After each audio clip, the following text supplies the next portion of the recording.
This is Robert Harper with Virginia Farm Bureau bringing you the Merchandiser Minute for Friday, May the 10th, 2019, where we knew coming into this week it was an all or nothing week in regards to this trade deal that we've been working on basically for 16 months here with China. And we got some bad news on Sunday evening. We saw the president tweeting that 10% tariffs would go up to 25% and that a new round of tariffs at 25% would be initiated today, and we saw that come to fruition today as the round 13 of the trade talks broke up in Washington.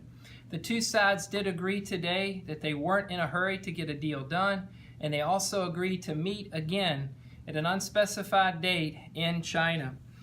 Sunday night, when the tweets first went out from the president, we saw world equity markets fall. The Wall Street Journal has published an article today estimating that $2 trillion left world equities this week regarding this tariff dispute between these two nations.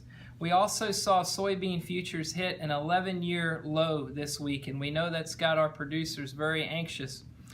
Today, as late as this morning, Secretary Sonny Perdue said that the president has instructed him to get a farm aid package together quickly. The president says still, quote, "We've got our farmers' backs and we'll enjoy watching how that will develop during the upcoming weeks."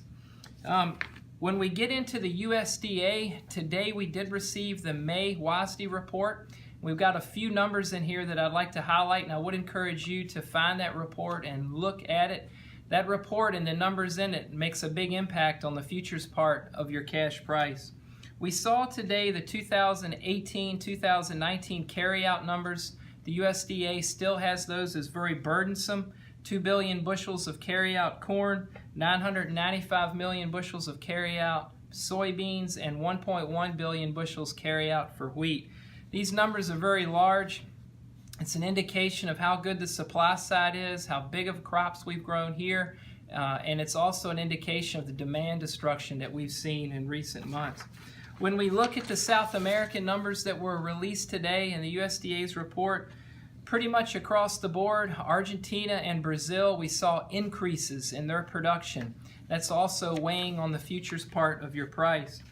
On the acre side of things, the USDA is estimating 92.7 million acres planted for corn, 84.6 million acres planted for beans, and we all know the amount of rain that we've had in the Corn Belt. It's as wet as it's ever been out there in anybody alive's lifetime. We know that the planting progress is very behind, and we will see when the speculators will want to put premium into your futures price because of how late planting is. The planting progress report on Monday of this week showed corn 23% planted. The 5-year average is 46%. Now, when we get Monday's crop progress report, we think we'll be even farther behind than that because of the wet weather and the flooding this week in the majority of the Corn Belt. USDA also today in the supply and demand report is sticking with its yield projections of 176 bushels of corn. That's a trendline yield number for this crop year, and 49.5 bushels for soybeans. That too is a trendline yield. Back to the planting progress, just to give a local of Virginia number. On Monday, Virginia was 61% planted on the corn side, and our 5-year average, according to the USDA, is 59%. So for next week, stay focused on the field work, all the spreading, spraying, and planting that you're doing. You have to stay focused on that, not only for safety, but just to make sure you're doing a good job. Y'all know that, and we encourage you to do that.